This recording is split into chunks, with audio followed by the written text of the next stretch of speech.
Beena madam ചന്തയിൽ business ആണോ അതോ കൃഷിയാണോ ഉദ്ദേശിക്കുന്നത്? മാഡം ഇത് വൈക്കം ദേവ, ഒന്ന് സംസാരിച്ചോളൂ. ഇരിക്കും. എൻ്റെ പൊന്ന് സാറേ, എനിക്ക് വേണ്ടത് കുറച്ച് മനസമാധാനാണ്. കെട്ടിയോന്റെ ചവിട്ട് വീടിയും കൊണ്ട് ഞാൻ മടുത്ത് സാറേ. ഇനിയുള്ള കാലം അയാളെ വിട്ട് വിരിഞ്ഞ് താമസിക്കാനാണ് എൻ്റെ ആഗ്രഹം. അതെ, അവര് മാഡത്തിനെ തല്ലുമ്പോ മാഡം തിരിച്ചു തല്ലുവോ? പിന്നെ കിട്ടിയ 2 ഞാനും കൊടുക്കും. പിന്നെ കൊടുക്കണ്ടേ സാറേ? കൊടുക്കണം, കൊടുത്തല്ലേ പറ്റൂ.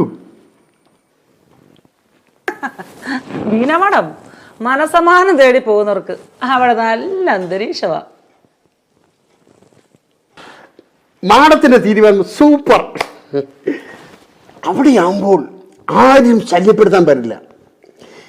100 ഏക്കർ എടുത്താൽ അവിടെ തെങ്ങിൻ തോപ്പുണ്ട്, ആപ്പിൾ തോട്ടമുണ്ട്, മുന്തിരിത്തോട്ടമുണ്ട്, പിന്നെ നല്ല മധുരമുള്ള വാളംപുളിയുണ്ട്.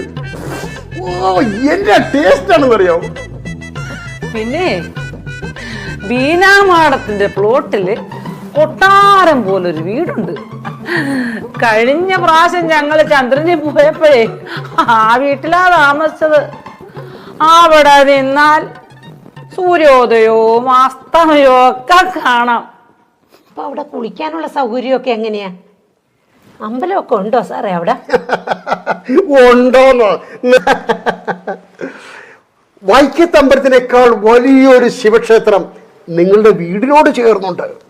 മാഡം, അവിടെ ചെന്ന് നമ്മൾ മുകളിലേക്ക് നോക്കിയാൽ ചൊവ്വയും വ്യാഴവും ശനിയും ഇങ്ങനെ വട്ടം കറങ്ങുന്നത് കാണാം. എന്ത് രസാണെന്ന് അറിയാവോ? കുളിക്കാൻ വീടിനുള്ളിലേ 2 സ്വിമ്മിംഗ് പൂളാ ഉള്ളത്. ഒന്നിൽ ചൂടുവെള്ളവും മറ്റേതിൽ തണുത്ത വെള്ളമാണ് ഉള്ളത്. കഴിഞ്ഞ ആഴ്ച എൻ്റെ ഒരു സുഹൃത്ത് ചന്ദ്രനിൽ മലയാളി ഹോട്ടൽ തുടങ്ങി. അതിനോട് ചേർന്ന് തന്നെ നമ്മുടെ ലുലുമാളില്ലേ, അതിനേക്കാൾ വലിയൊരു മാള് തുടങ്ങി. ആ സ്ക്രീനിലേക്ക് നോക്കി, അതാണ് മാള്, ചന്ദ്രമാൾ. അവിടെ എല്ലാ സാധനവും ഉണ്ട്.